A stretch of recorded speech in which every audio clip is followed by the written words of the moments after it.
বহুত তো miss call দিয়ে আসবে না। বাংলার কবিতাই তো সত্য, 1 মিনিটের নাই ভরসা। সত্যায়িত হয়েছে ওই ব্যক্তির উপরে যে লেখছে, সেই গাইছে, তার উপরে স্টেজে সত্যায়িত হয়েছে। ফিরোজ শাহ লেখছে এই গান, সে গাইছে, গাজীপুরের স্টেজে আল্লাহ সত্যায়িত করছে। সে টান দিতে দেরি, পড়তে দেরি হয় না। একদিকে গানে টান দিছে, 1 মিনিটের নাই ভরসা, আরেকদিকে মালাকুল মউত সুতায় টান দিছে। জাগারটা জাগায় পড়ছে আর ওইখান থেকে উঠায় নিয়ে আনিছে। কতটুকু প্রস্তুতি! আখেরাত তো ওইটাই, কেউ কারো কাজে আসবে না। আমি তো বলি, কাজে যদি আসতো, কারো জন্য যদি নাও আসতো, তাহলে একজনের জন্য আসা, একজনের জন্য মনে হয় আসতো। সে হলো আবু তালেব, যে 44 বছর মুহাম্মদুর রাসূলুল্লাহ সাল্লাল্লাহু আলাইহি ওয়াসাল্লামকে বুকের ভিতরে রাইখা পালছেন। বুকের ভিতরে রাইখা, সিনায় রাইখা না, বুকের ভিতরে রেখা পালছেন। ইতিহাস এটাই বলে, আবু তালেবের রুটা মুখ দিয়া বাহির হওয়ার পূর্ব মুহূর্ত পর্যন্ত কোনো মক্কার কাফের আল্লাহর রসুলকে শারীরিক কষ্ট দেওয়ার সাহস করে নাই। একটা পাথরের কণা দিও না। মুখে কষ্ট দিত বটে, কিন্তু শারীরিক না। কেননা এরা জানতো, আবু তালেব যদি শুনে যে বাতিজার গায়ে কেউ পাথরের কণা মারছে, তো সে ইট দিয়া জবাব দিবে না, সে তো বলবে তালাশ করো এই পাথরের কণা কোন পাহাড়ের, ওই পাহাড় উঠা আর মার ওর মাথার উপরে। আমার বাতিজাকে শারীরিক কষ্ট। চিনেন মুহাম্মদুর রাসূলুল্লাহকে? যার হাতের ছোঁয়া লাগলে দুনিয়ার আগুন একটা সুতা জ্বালাইতে পারে না, যার পচা দূষিত রক্ত চাইটা খাইলে জাহান্নাম হারাম হয়, যার হাতের ছোঁয়া লাগলে, ইশারা পাইলে, যার ইশারা পাইলে ভাগ্য খুলা যায়। ওলামা আছে এখানে, গুইসাপের হাদিস আছে, হাদিসের দাব আল্লাহ রসুল ইশারা করছে, আইয়ুহা দাব বইলা, ইশারা করতে দেরি, গুইসাপ জীবিত হয়ে চিৎকার দিতে দেরি করে না। আরবি ভাষায় লাব্বাইক ওয়া সাদাইক ইয়া যাইনা ওয়াফা ইয়াউমিল কিয়ামা। ও দুজাহানের বাদশা, আপনি ইশারা করতে দেরি, আমার ভাগ্য খুলতে দেরি হয় নাই, আমার ভাগ্য খুলে গেছে। যার ইশারা ভাগ্য খোলে, যার পিঠের ছোঁয়া লাগলে খেজুর গাছ, শুকনা খেজুর গাছ বাচ্চার মতো কাঁদে। আল্লাহর রসুল মেম্বার হওয়ার আগে খেজুর গাছে পিঠ লাগায় খুতবা দিতেন। মেম্বরে পা দিতে দেরি, খেজুর গাছ বাচ্চার মতো ফুফায়া ফুফায়া কাঁদতে দেরি করে নাই। আল্লাহর রসুল যে সান্ত্বনা দিতেছে, কাঁদিস কেন? আমার মনে হয় খেজুর গাছ বলতেছিল, খেজুর গাছ বলতেছিল, খেজুর গাছ বলতেছিল যে কাঠ মিস্ত্রি কোত্থেকে আসলো, ও এই এই এই মেম্বার বানানোর প্রযুক্তি কোত্থেকে শিখলো, ও মেম্বার কেন বানাইলো, আমাকে কেন বঞ্চিত করলো? আমি তো পেটের ছোঁয়া পাইতেছিলাম, ও আমাকে কেন বঞ্চিত করলো? ও মনে হয় এটা বলতেছিল আর কাঁদতেছিল। আল্লাহ রসুল আসছে, হাত বুলায় সান্ত্বনা দিছে, কাঁদিস না, তুই দুনিয়ায় আমাকে কখনো খেজুর খাওয়াইতে পারিস নাই, আমি তোকে ছোঁয়া দিব, পায়ের নিচে তোকে লাগায়া দিব, দাফন করে দিব, তোকে পায়ের ছোঁয়া দিয়ে আমি মেম্বরে উঠব, জান্নাতের সাথে নিয়ে যাব, তুই ওইখানে খেজুর দিবি, আমি মজা করে খাবো। আবু তালেব 44টা বৎসর পালছেন, কোনো কাজে দেন নাই। ও মেরে দোস্ত, সময় তো নাই। অ্যাডভোকেট সাহেবের সাথে ওয়াদাবদ্ধ, এই জন্য চলে আসছি।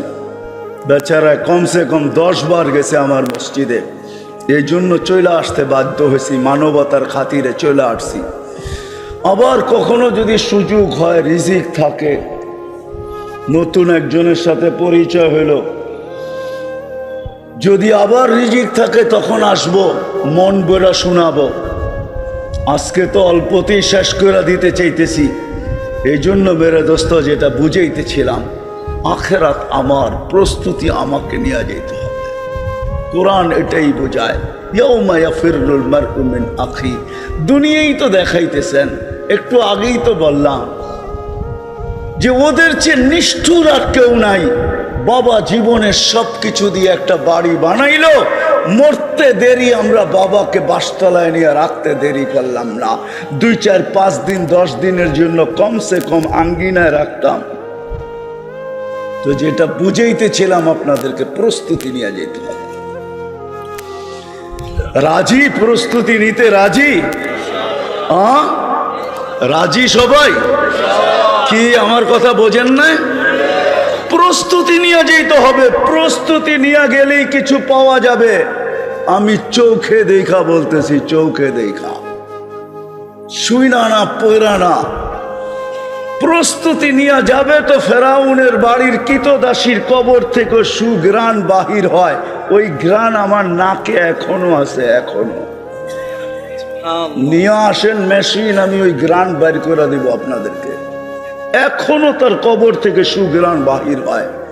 জর্ডান আর মিশরের বর্ডারে ওই কবর রাখা আছে, ওই কবর থেকে এখনো সুঘ্রাণ বাহির হয়।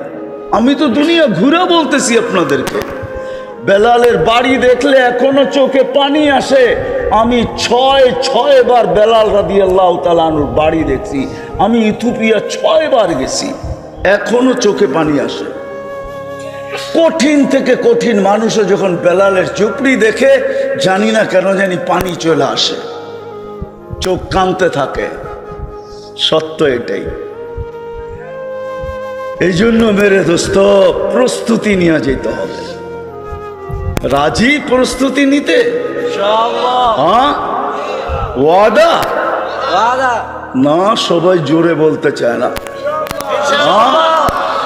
প্রস্তুতি নিয়ে গেলেই পরিচয় পরিচিতি পাবো। দুনিয়ার কোনো আইডি ওইখানে কাজে দিবে না, না না না না না। যদি হয়তো তাহলে অনেকের কাফনের ভিতরে অনেকগুলা চিঠি পাওয়া যেত, যেগুলা দিয়া দাও, ফেরেশতা যেন পয়রা পয়রা দেখে ব্যক্তিটা কে, কাকে কবরে দিলাম। হায় হায়, সত্য তো এটাই। নাইলে ওসমান কোনোদিন কবর দেখা চোখের পানিতে বুক বাসাইতেন না। একাধিকবার আল্লাহ জিবরিল পাঠায়া বলছেন ওসমানকে, বলেন ইফআল মা শিতা, যেমন মনে চায় তেমন জীবন কাটাক। কদ গফারাল্লাহু মিন যামবিহি মা তাকাদ্দাম ওয়া মা তাআখার, আল্লাহ আগের পিছনের গুনাহ মাফ করে দিয়েছেন। উনি চোখের পানিতে বুক বাসাইতেন না। এই জন্য আসেন, প্রস্তুতি নিব তো ইনশাআল্লাহ। হ্যাঁ, সবচেয়ে বড় প্রস্তুতি আল্লাহর রসুল আমাদের জন্য রাখা গেছেন 1-এর ভিতরে 100। কি 1-এর ভিতরে? এই জন্যই আল্লাহ ডেলি 5 বার ডাকে, নামাজ নামাজ নামাজ নামাজ। দুনিয়াতে আইসো আমাদেরকে মেসেজ দিছেন, আসার সাথে সাথে মেসেজ দিতে দেরি করেন নাই। আবার যাওয়ার সময় চিৎকার দিতেও ভোলেন নাই। যাওয়ার সময়ও চিৎকার দিতেছিলেন, আসসালা আসসালা। মার পেটের থেকে বাহির হইতে দেরি, চাদরে রাখতে দেরি, আল্লাহর রসুল সেজদায় যাইতে দেরি করেন নাই। আম্মা জান বলছে, লম্বা সেজদা। বেটা কি বলছিস সেজদার ভিতরে? আমি জানি না কি বলছিস তুই সেজদার ভিতরে। আমি তো বলবো সেজদা দেন না, মেসেজ দিছেন 1-এর ভিতরে 100।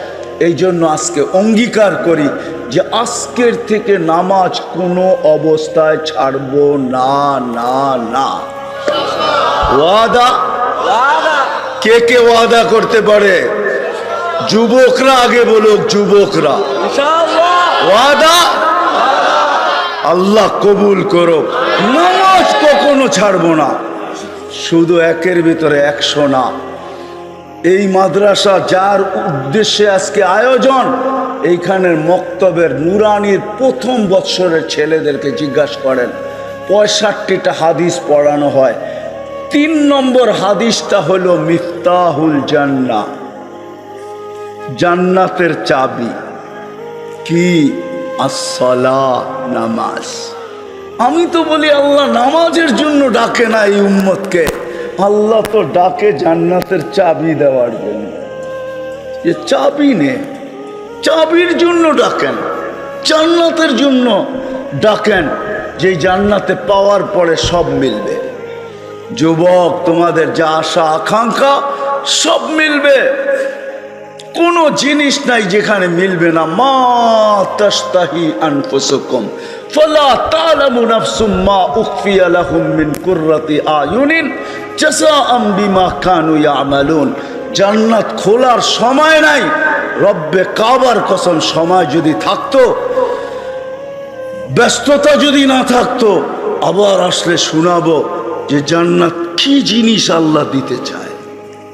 আজকে জান্নাত সামনে নাই, দিলে বসা নাই, শুধু আকাঙ্ক্ষা আছে। শুধু আকাঙ্ক্ষা দিয়ে তো হবে না, জান্নাত সামনে থাকতে হবে, জান্নাত সম্বন্ধে ধারণা থাকতে হবে। আজকে তো জান্নাতের আশা আছে বটে, কিন্তু জান্নাতের ধারণা আমাদের কাছে নাই।